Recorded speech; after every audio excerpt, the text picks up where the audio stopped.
My next up is respiratory system examination.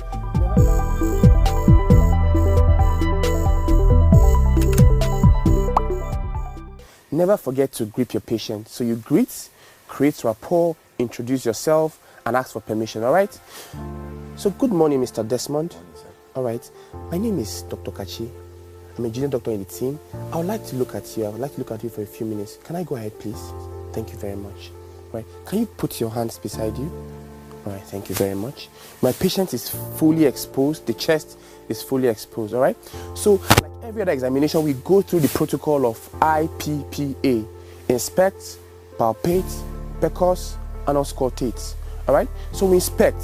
We inspect the chest wall, the anterior chest wall, at two levels. So we look at the chest wall over the chest. All right. We stoop so low, so that our eyes are the same level at the chest. Okay. So we go to the foot of the bed also, and also stoop to check for symmetry. Okay. So if there's any obvious symmetry, you could pick that up. All right. Even though you can see from this point that there's no asymmetry between the hemithoraxes, you must be seen to demonstrate what you will do in a standard clinical setting. All right. So that's inspection. Next up is the respiratory rate, which is also part of the inspection. All right. As a rule of thumb, you must be seen to distract your patient while you're trying to count the respiratory rate. Okay. So I'm going to ask my patient, can you give me your hand, sir? Thank you. All right. I place my hand on the patient's, over the patient's radial pulse, and act as if I'm counting the patient's pulse rate, and look at my watch while I'm counting the patient's respiratory rate. Okay. So, because if I don't distract my patient while taking the respiratory rate, the patient might begin to hyperventilate and the respiratory rate will be higher than normal. So I'm distracting the patient with my right hand, and I'm with my other hand checking my wristwatch while looking at the anterior chest wall, counting the respiratory rate. Okay. So after doing that, because it is a very short exam, you're not expected to count for 1 minute. So maybe 15 to 30 seconds is just fine to just show your examiner that this is what you will do when you're counting for respiratory rate. Okay. Next up, we want to palpate. All right. So in palpating, the first thing we'll do is to check for tracheal centrality. All right. So while checking for tracheal centrality, we use 3 of our fingers. All right. The index finger, the ring finger, and the middle finger. All right. So the index finger, the ring finger, and the middle finger we'll use while checking for tracheal centrality. We use our ring finger, an index finger and ring finger, place them on the medial aspect of the clavicle, while we use the middle finger to run down and check for the centrality of the trachea. You must be seen doing this. It is showmanship. You must demonstrate to examiner what you are doing. So my index and ring finger on the medial aspect of the clavicle, while I use my middle finger to run down. Okay.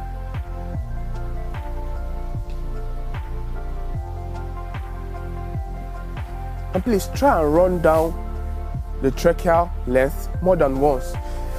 While running down the tracheal length once, you can actually find out if the trachea is central or not. But while I did it multiple times, it's actually showmanship. You are demonstrating to the examiner that this is what you will do. Okay. So when you run down the tracheal length, you should be seen to look at the distances between your middle finger and each of your other fingers to make sure that the distances between the fingers are equal on both sides. Okay. So that your trachea is central. In that case, if it's deviated, you must state the side to which it is deviated. All right. So next up is chest expansion and percussion and expansion. Okay. And while examining the chest, from the examinations forward, we examine the chest in 3 zones, the 3 long zones: upper, middle, and lower. Okay. So everything you're going to do from here is going to be upper, middle, and lower. All right. So chest expansion. We'll grip the chest wall with our fingers, while the 2 thumbs will be close to the midline. All right. As much as possible, let your thumbs be close to each other as possible. Okay. So you ask the patient, Mr. Desmond, please, can you breathe in and out? Okay. out, in, out. All right.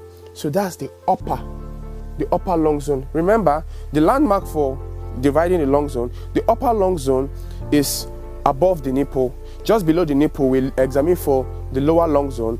Then we examine for the middle lung zone. Then for the lower lung zone, we examine it by the sides. This is because there's hepatic dullness. The liver extends into the thoracic cavity on the right, while the heart cause some form of dullness on the left. So while examining it for the lungs on this side, for the lower aspect of the lungs, we move towards the side. Okay, so above the nipple, just below the nipple, and to the side. So that's upper, middle, and lower lung zones. Okay, so upper. So please, can you breathe in, out, in, out. All right, so we'll go to the middle. Breathe in, out, in, out. Okay, breathe in, out, in, out. All right, so next up we'll do the tactile vocal fremiters. Okay, so we ask the patient to place the ulnar border of our palm over the lung zones, the respective lung zones, the upper, middle, and lower, and ask the patient to repeat a word that will resonate, okay, while examining. So, Mr. Desmond, please, can you say 99? 99. Okay. 99. 99. Okay. 99. 99. All right. 99. 99. Now, for the lower lung zones, you move towards the side. Okay. 99. 99. 99. 99. Okay. Some teachings will say that you examine over each intercostal space or over each rib, but this will not be feasible in your examination because your examination just lasts for 3 minutes. Okay, so we'll take the examinations in the 3 lung zones, which is also a standard teaching. All right, so while doing that, remember to compare each side. So upper with upper, middle with middle, lower with lower. So we don't take examination from one side then before moving to the other side. It is important to remember this. Okay, so after that we percuss. This is palpation done. We want to percuss. Okay, and percussion is also over the 3 lung zones. All right, so we percuss. Remember, your wrist, the movement for percussion is at the wrists, not at the elbow, at the wrists. At the wrists. Always remember that. It is part of the technique. Okay?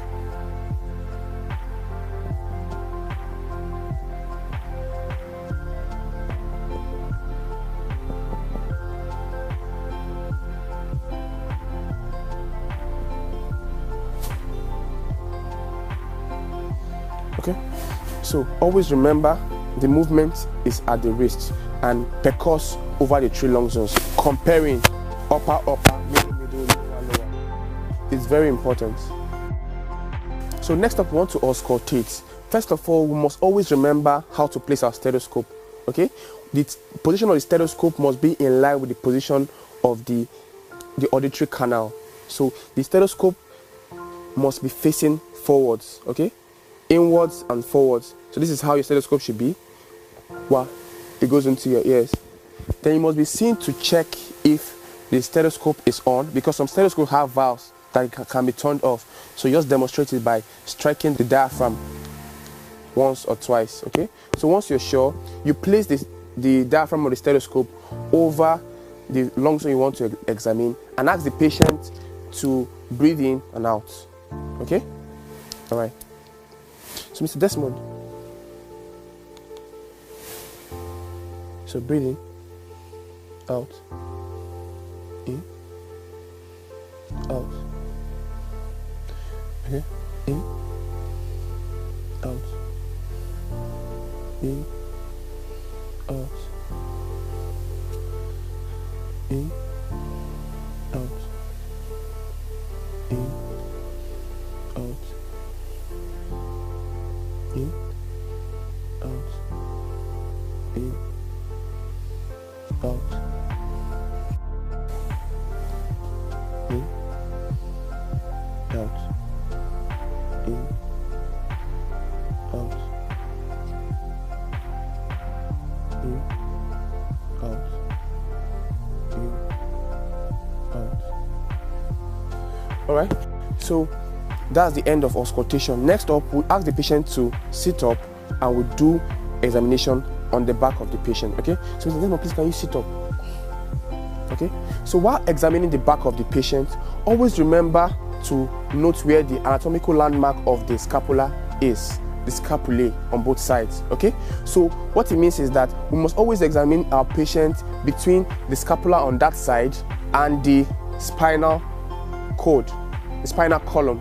Okay, so remember that we do our palpation, our percussion, and our auscultation at this level, the level between the scapula and the spinal column. The level between scapula and the spinal column is narrow at this point, but it spreads out at this area, the triangle of auscultation. Okay, so when we palpate, we percuss, then we auscultate at this level. It's important to note that. Okay, so palpate. All right, say 99, 99, 99, 99, 99, 99, 99, 99, 99, 99, 99. 99. Okay, so that's for tactile fremitus. All right, next is percussion. All right,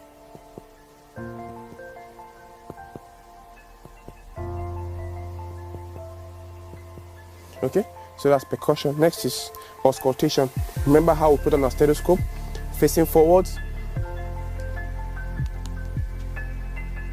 breathing out, in, out, in, out, breathing out, breathing out, breathing out, breathing out. All right, thank you very much, Mr. Desmond.